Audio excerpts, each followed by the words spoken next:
درة وكلؤلؤ مرجاني، هو زاد أمتنا وخير زماني.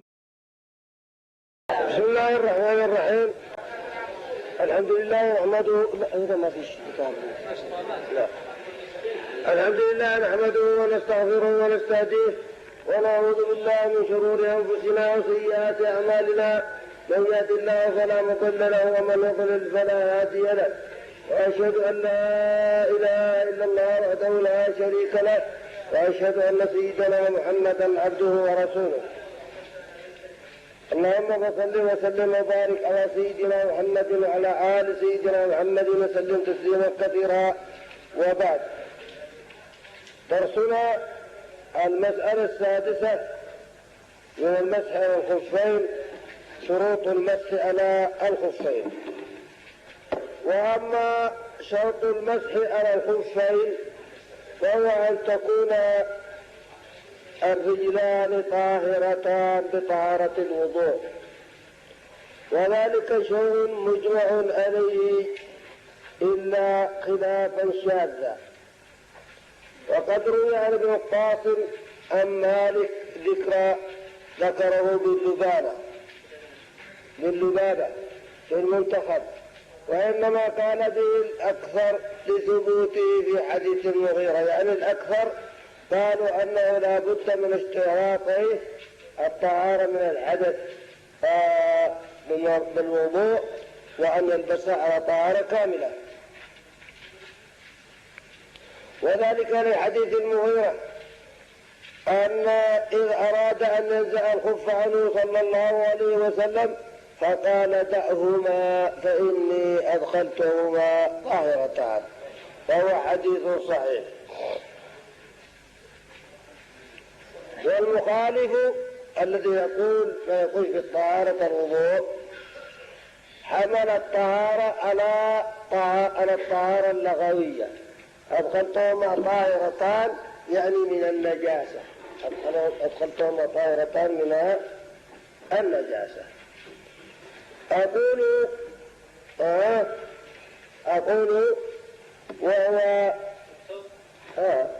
وهم الظاهرية، وهم الظاهرية بعد قوله اللغوية على قوله اللغوية أطرح علامة واخرج بها وقل أقول وهم الظاهرية الذي قالوا على أن المراد بالطهارة شيء الطهارة من النجاسة، فقد قالوا المراد بطاهرتين الطهارة من النجاسة، طهارة من النجاسة.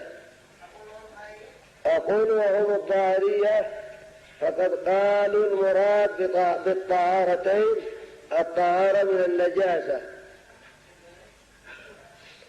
أدخلتهما طاهرتين يعني طهارتين من النجاسة. ولقولهم وجه من النظر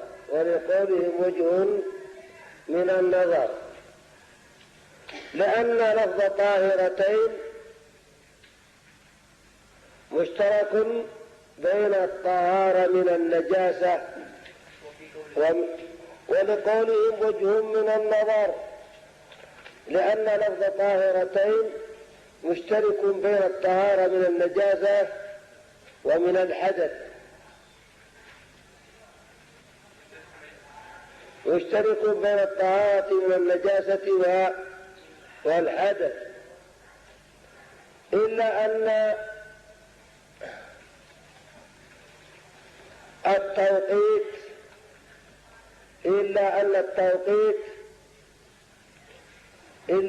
التوقيت فيه تنويه دقيق بأن المراد بها الطهارة من الحدث، إلا أن التوقيت فيه تنويه دقيق بأن المراد به الطهارة من الحدث. كتبتم أشرحها لكم، يعني قال أدخلتهما طاهرتين محتمل أن تكون طاهرتين بالوضوء وأن تكون طهارتين من النجاسة، كذا ولا لا؟ فلفظ طهارتين مشترك بين الطهارة بالوضوء أو الطهارة من النجاسة، ولهذا كان تعيينه في أحدهما تحكم، هل هو طهارتين من النجاسة أو طهارتين من الوضوء. لكن ولا وجدنا دليل ظاهر يقول على أنها طهارتين من الوضوء، ما وجدت دليل. لكن قالوا التوقيت أنه وقت ب3 أيام ثم يغسلها ويتوضأ، فيه تنويه دقيق على أن المراد بطهارتين من أي؟ لا، من الحدث، لأن مدة 3 أيام أو يوم الليلة يقدسها ويتوضأ ويلبسها، فهو دليل فيه تنويه على أن طهارتين من الحدث، هذا الذي يظهر منه.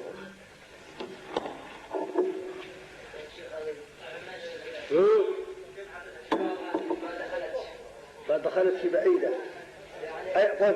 قال الرسول أدخلتهما طاهرتين. طاهرتين من ايه؟ اللفظ مشترك، يعني احتمال يكون النجاسة، احتمال يكون طهارة الوضوء. أيوة. فإذا كان من النجاسة، فإذا كان طاهرتين من النجاسة فلا معنى لتحديد المسح يوم وليلة أو 3 أيام، لأنها ستستمر دائما طاهرة من النجاسة، كذا ولا لا؟ سيكون دائما يمسح، ويكون التحديد ملأ معنى. وإذا كان طاهرتين من الحدث فيكون للتحديد بيوم وليلة أو 3 أيام ثم يتوضأ ويلبسها معنى. فهذا الذي جعلنا قلت إلا أن التوقيت فيه تنويه دقيق بأن المراد أن المراد بها الطهارة من الحدث، يعني تنويه دقيق بعيد، مش ظاهر كذا إلا بالتأمل، كذا ولا لا؟ هذا الذي جعلنا أقول على أن نعم. لا. عبد البر في التمهيد عن جامع من الصحابة أنه قال ولو جئت من الغائط. أو التمهيد عن جماعة من الصحابة أنه كان يقول ولو جئت من الغائط أمسح، ولو جئت من الغائط قال ولو جئت من الغائط. وحديث المغيرة هذا يعني أن النبي صلى الله عليه وسلم ذهب استنجى وبال ثم جاء، فقال لهم فإني أدخلتهما طاهرتين توضأ، أدخلها طاهرتين قبل الاستنجاء، قبل الاستنجاء، كذا ولا لا؟ والذي أوردها ابن عبد البر في التمهيد ما قال؟ عن عمر وغيره أنه قال ولو جئت من الغائط، يعني ولو كنت جئت من الغائط قال امسح ولو جئت من الغائط. ايوه امسح، مش انك ادخلها قبل ان تتوضا، ما فيش هذا. هذا توجيهه يقول. ايوه نعم. طيب، واختلف العلماء واختلف الفقهاء من هذا الباب في من غسل رجليه ولبس خفيه ثم اتم الوضوء هل يمسح عليهما؟ فمن لم يرى ان الترتيب واجب ورأى أن الطهارة تصح لكل عضو قبل أن تكمل الطهارة لجميع الأعضاء قال بالجواز. ومن رأى أن الترتيب واجب وأنه لا تصح طهارة العضو إلا بعد طهارة جميع أعضاء الطهارة لم يجوز ذلك. وبالقول الأول قال أبو حنيفة، وبالقول الثاني قال الشافعي ومالك وأحمد، إلا أن مالكا لم يمنع ذلك من جهة الترتيب، وإنما منعه من جهة أنه يرى أن الطهارة لا توجد للعضو إلا بعد كمال جميع الطهارة. وقد قال صلى الله عليه وسلم فهما طاهرتان، فأخبر عن الطهارة الشرعية. وفي بعض روايات المغيرة إذا أدخلت رجليك في الخف وهما طاهرتان فامسح. وعلى هذا الأصل يتفرع الجواب. طيب، هذا الكلام قرأته لكم وسأشرحه. يعني في بعض العلماء قالوا ما حكم من غسل رجليه؟ بنية الوضوء، وما كتوضأ ولا كستنشق ولا كتشيء، ما كتوضأ. بدأ برجلينا، غسلها ودخلها وبعدين توضأ، وقال على أساس أن رجلينا قد غسلها عن الوضوء، ولا بس قبل أن يتوضأ يعكس. فهل طهارته صحيحة أو غير صحيحة؟ اختلف. من قال أنه لا يشترط الترتيب في الوضوء وأنه يجوز الأكس، تبدأ برجلينك والفوق. وقال أن الطهارة للعضوين تحصل وإن لم تكن بقية الأعضاء طاهرة. فقال يمسح. ومن قال لا بد من الترتيب، يبدأ بإيه؟ بوجهه وإلى آخره، وبعدين قال هذه الطهارة لا من أسفل يبدأ باء، فهذا قال ما يصحش مسحه ألا لأنه بدأ منها الأسفل، لأنه يقول فيه إيه؟ الترتيب. وكذلك من قال وهو الإمام مالك ألا أن يشترط المراد بالطهارة الطهارة الكاملة، فمن غسل رجليه لا يعتبر طاهرا طهارة كاملة. إذن الذي قال بالعكس هو أبو حنيفة، كذا ولا لا؟ وأما الأئمة الأربعة فقالوا لا بد أن يبدأ مما بدأ الله به، وقالوا لا بد من الطهارة الكاملة. عرفتم هذا الكلام؟ هذا الذي قرأناه. طيب.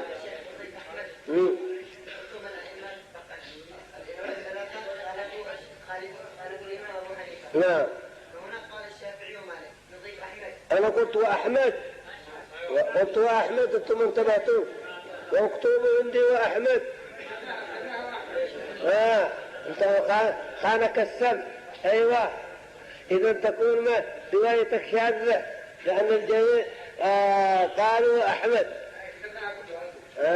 طيب، أنتم انتبهوا، إذا قلت أحمد إن وجدتم ولا اكتبوا. طيب، وعلى هذا الأصول انتبهوا، عرفتم الطهارة الكاملة وغير الطهارة الكاملة والعكس. وعلى هذا الأصول يتضرع الجواب في من لبس أحد خفيه بعد أن غسل أحد رجليه وقبل أن يغسل الأخرى. فقال مالك لا يمسح على الخفين لأنه لبس الخف قبل تمام الطهارة، وهو قول الشافعي وأحمد وإسحاق. أيوة، غسل رجل ودخلها. قال الشافعي وأحمد قالوا لم تحصل الطهارة، كان يعتبر متوضئ عنه وأتى باقي الرجل. إذا لم تحصل الطهارة، يعني لا بد أن يغسل الثنتين، وأن يغسل الثنتين يدخلها. وقال أبو حنيفة والثوري والمري والطبري وداود يجوز له المسح، وبه قال جماعة من أصحاب مالك منهم مطرف، لكن الراجح ما هو شنتيبة. وكلهم أجمعوا على أنه لو نزع الخف الأول بعد غسل الرجل الثاني ثم لبسها جاز. أيوة، مثلا مسح غسل الأولى ولبس، وغسل الثانية ولبس، ولكنه بعد ذلك نزع الأولى ورجعها، أجمعوا على أنه الآن أدخلهما طاهرتين. إذن قوله جاز المسح أطرح عليه رقم 1. أقول الراجح أنا أقول ثم لبسها جاز المسح، هذه آخر عبارة. أقول الراجح أنه يشترط في صحة المسح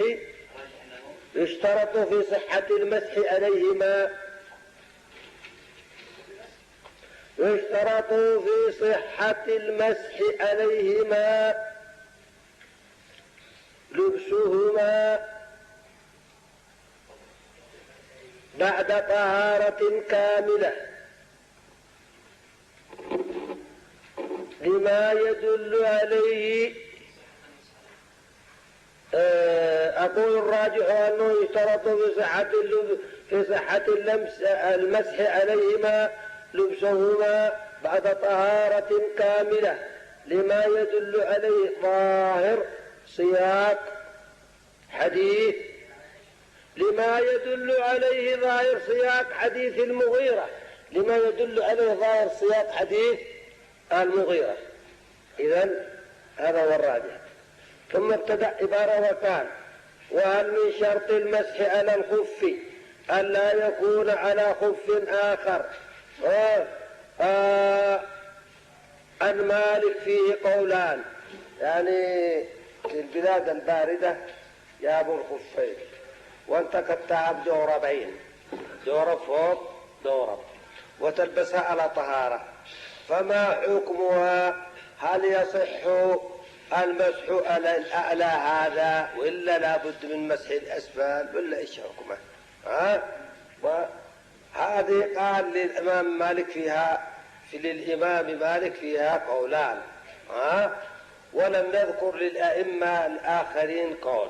وفي الكتاب ذكر أن للإمام مالك قولان. وأنا أقول آخر اكتبوا، أقول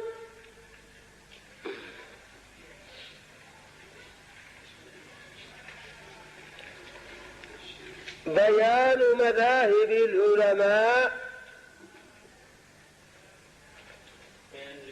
بيان مذاهب العلماء في المسح على الجرموق.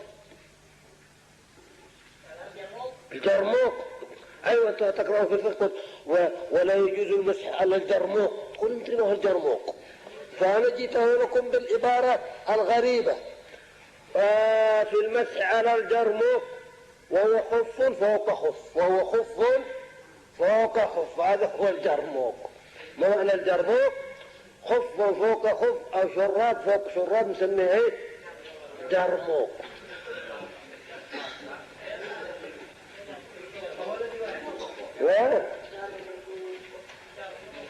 اسمه الجرموق كتبتم. أقول بيان مذاهب العلماء في المسح على الجرموق وهو خف فوق خف. القول الجديد، اكتبوا أول قول مذهب الشافعي، القول الجديد والمعتمد في مذهب الشافعي المنع، هي المنع. القول الجديد والمعتمد في مذهب الشافعي المنع. المنع منعه، قال ما يجوز، قال ما يصح، هذا تلاعب بهذا الاثنين. والقديم الجواز، والقديم الجواز، يعني الشافعي مع مذهب في العراق ومذهب في مصر. في العراق كان يقول كلام وألف كلام، وبعدين اتسعت مداركه فرع ذلك المذهب فيه كثير كلام ضعيف، فجاء بالمذهب الجديد. فالقول الجديد الذي قال في مصر قال ما يجوز أن يلبس جرموقين إلا يمسح على الأسفل، يدخل يده ويمسح على الأسفل لا بأس، أما يمسح على الأعلى لا ما يصح. والقديم الجواز، وبالجواز اكتبوا، وبالجواز يعني بالقول الثاني، وبالجواز قال أبو حنيفة وأحمد وداود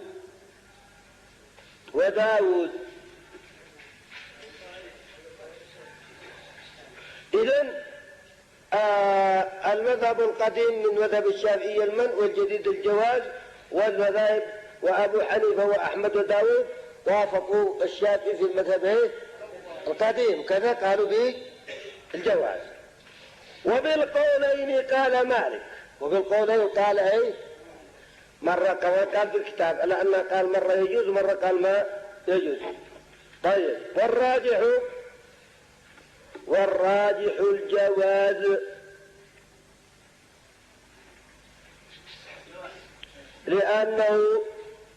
لأنه أي الخف الأعلى، لأنه ملبوس كالأسفل، لأنه ملبوس كالأسفل، كما أن الأسفل من ملبوس الرجل والأعلى من ملبوس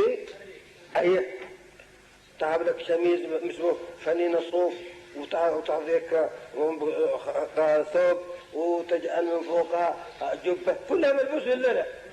على صدر ملبوس. كان يجعل لها رجلينا 3 أغشية كذا لأنها ملبوس كالأسفل، ولأن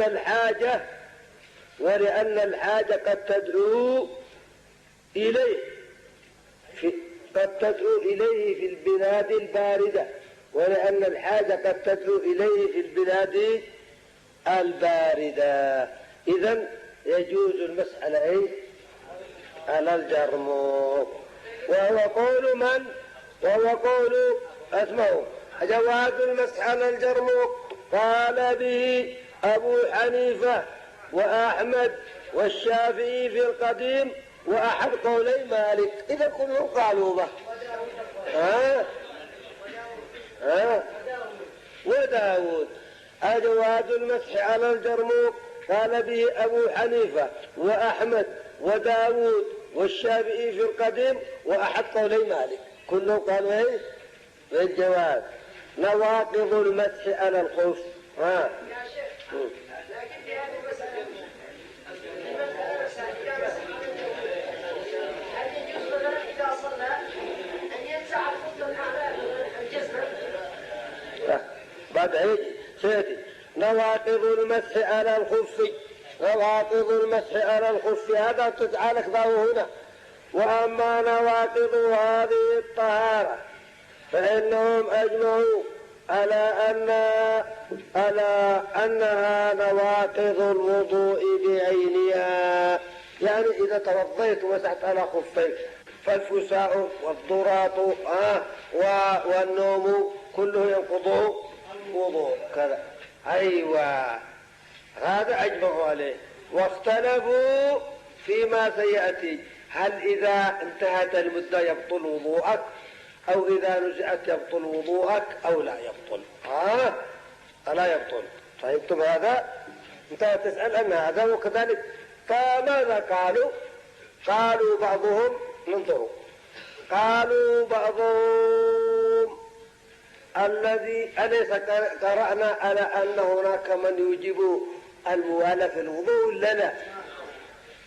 وقرأنا أن بعضهم لا يجب الموالاة في الوضوء كذا. هذا هنا علماء قالوا بوجوب الموالاة في الوضوء واحدة، وعلماء قالوا بعدم وجوب الموالاة في الوضوء، والخلاف سينبني على هذا. 3 هل المسح طهارة مستقلة أو هو بدلا عن غسل الرجل؟ قراءة وأرجلكم إذا حملناها على مسح الخف فهي طهارة مستقلة وردت بها آية قرآنية كذا ولا لا؟ عرفتم هذا التأصيل؟ إذا قلنا كذلك فسنأتي بمذاهب. أولا المذهب الأول وهو من يقول ومن لا يوجب الموالاة ويقول أن المسح بدل عن الغسل. يقول إذا انتهت المدة أو نزئت وأنت متوضئ بوضوء المسح فاغسل رجليك، وأعد لبسها كذا ولا لا؟ لأنه يقول الموالاة غير واجبة ولأن المسح بدل عن أيوة. الثاني من يقول الموالاة واجبة ويقول المسح بدل عن الغسل. يقول إذا انتهت المدة أو نزعت فيجب إعادة الوضوء. هل يقول بالبطل؟ ما يجب لأنه بطل؟ لا مش بطل، لأنه سيفقد الموالاة. الموالاة. إذن هذول كله هؤلاء متفقين على أن انقضاء المدة والنزع لا ينقض، لكن هذا قال اغسل وهذا قال لا أنا ما أقول تغسل لأن الموالاة واجبة عندي كذا ولا لا؟ إذا اتفقوا الجميع على أن انقضاء المدة والنزع ليس بناء كذا ولا لا؟ القول الثالث وهو من قال أن المسح مستقل بنفسه وردت الآية فيه. قال ولو نزع الخف أو انقضت المدة وهو متطهر بالمسح فعليه أن يصلي ما دام متطهرا كما كان صلوات، لأنه إيه متطهر. مثلا مسح قبل هو كان هتنقضي المدة 12 ساعة 12 كذا ولا فمسح الساعة 11 جاءت الساعة 12 وأذن الظهر كذا ولا لا. فبعضهم يقول قم توضأ لأن الموالاة عندنا واجبة، بعضهم يقول لك اغسل رجليها، والثاني يقول لك صلى الظهر والعصر والمغرب كل شيء إذا أنت بتوضي. وإن جاوزت إيه المدة. عرفتم هذا الكلام؟ لا عرفتم ولا لا؟ أنا مسحته الساعة 12 الساعة 11 وكانت المدة حق المسح حقيقة تنتهي الساعة كم؟ 12 فأذن الظهر فانتهت المدة كذا ولا لا؟ فقال من لم يوجب الموالاة وهم الشافعية ايش قالوا؟ انزع قد غسلت انزع ويقول انه بدل انزع رجليك واغسلها وتم وضوءك وتم ايه وضوءك وكذا ولا لا؟ وصلى وصلى بقى كسر بهذا الوضوء كما كان في صلوات وأعدها والبسها. وقال أحمد الذي يجب الموالاة، أحمد ايش قال؟ يجب الموالاة. قال أنا ما أقولش أن المدة تنقض الوضوء حتى تعترض علي تقول أن الزمن مش من نواقض الوضوء. أنا موافق معكم، لكن أنا عندي شيء آخر، أن الموالاة واجبة. وهذا متى توضأ قبل الساعة 11 والآن سيغسل رجليه الساعة 12. هذا ما فيش موالاة، إذا الوضوء يعيد الوضوء كذا ولا لا؟ يا شيخ رأي أحمد هذا مع اعتبار البدلية. هي مع اعتبار البدلية، كلهم مع اعتبار البدلية. جاء الثالث وقال ليست مسح الرجلين بدل عن غسلها. هذه عبادة مستقلة جاءت في القرآن وهو وامسحوا برؤوسكم وأرجلكم وهي مستقلة كذا. فهذا إذن ما يقول ألا أنك صلى ولا تمسح ولا شيء حتى ينتهي وضوءك. وجاء الحسن بن حي وقال أن انقضاء المدة أو النزع من نواقض الوضوء، من نواقض دخله. فهذا الذي قلت لكم وسيأتي في مسألة السابقة، هذه المسألة أحلتكم. فقولوا ألا أنها من نواقض الوضوء، وأنا ردت على الإمام ليست من نواقض الوضوء، لأن الأئمة اتفقوا إما أنه يغسل رجليه أو أنه لا يغسلها لعدم الموالاة أو أنه يبقى، ولم يقولوا بأنه من نواقض الوضوء إلا الحسن بن حي. فهذا هو الذي قال أنه من نواقض الوضوء. طيب أقرأ لكم وبعدين عرفتم هذا كله. إن هناك قول لمالك هذا زاد، قال مالك إذا انقضت المدة ومن فورك خلأت الخف وغسلت وضوءك صحيح، وإن تأخرت فوضوءك غير فجعل الموالاة في الخلف، جعل الموالاة فيه، وهذا غير متجه كما سيقول صاحب الكتاب. أنا أقرأ وأنتم تسمعون. قال اختلفوا هل نزع الخف ناقض لهذه الطهارة أم لا؟ فقال قوم أن نزعه قال إن نزعه وغسل قدمه فطهارته باقية، وإن لم يغسلها وصلى أعاد الصلاة بعد غسل قدمه. يعني قالوا إن نزع وصلى لا، إن نزع وغسل صلاته صحيحة، وإن لم ينزع وصلى صلاته باطلة. وممن قال بذلك مالك وأصحابه والشافعي وأبو حنيفة، إلا أن مالكا رأى وإلا أن مالكا رأى أنه إن تأخر ذلك استأنف الوضوء. هذه قلت إلا أن مالكا رأى إن تأخر استأنف الوضوء ما نزعش بوقته. استأنف الوضوء على رأيه في وجوب الموالاة. الموالاة يعني بين غسل الرجل وانقضاء المدة، بين غسل الرجل وانقضاء أي مش بين أعضاء الوضوء. على رأيه في وجوب الموالاة على الشرط الذي تقدم. وقال قوم طهارته باقية حتى يحدث حدثا ينقض الوضوء وليس عليه غسل. وممن قال بهذا داود، قال من داود وأبي ليلى وابن أبي ليلى. وقال الحسن بن حي إذا نزع خفيه فقد بطلت طهارته.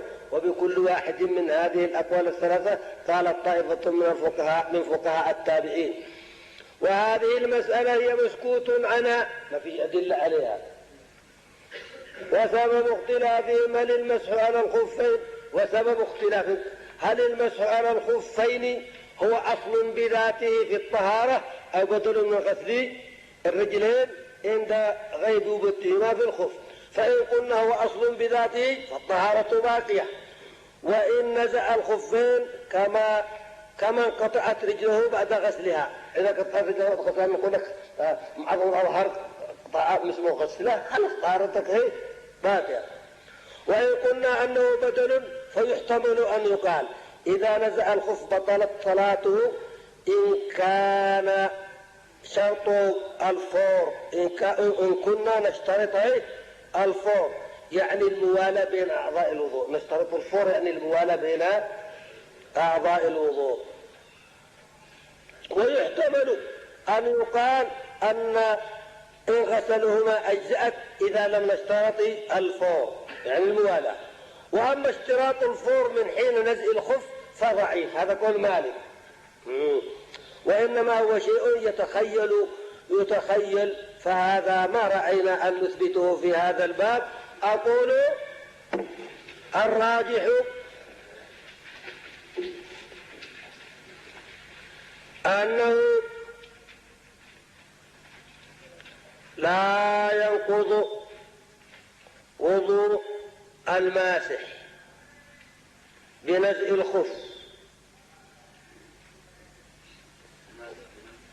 الخف ولا بانقضاء المدة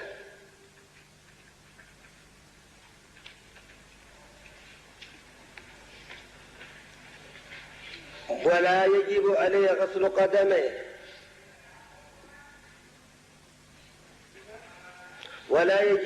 غسل قدميه لأن المسح أصل بذاته وليس بدلا عن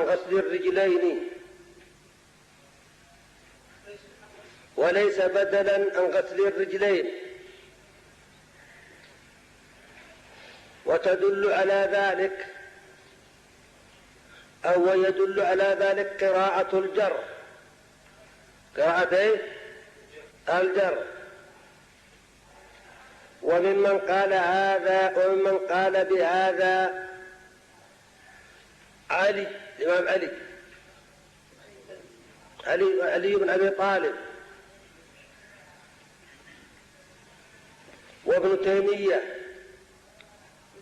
وابن تيمية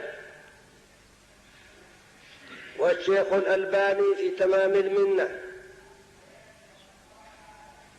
تمام المنة صفحة 114.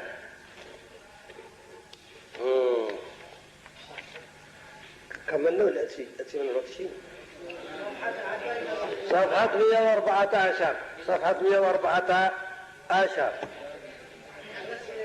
طيب الباب الثالث في المياه نقرأ المجمع عليه. سبحانك اللهم وبحمدك أشهد أن لا إله إلا أنت أستغفرك اللهم وأتوب إليك. هو ذلك العلامة الرباني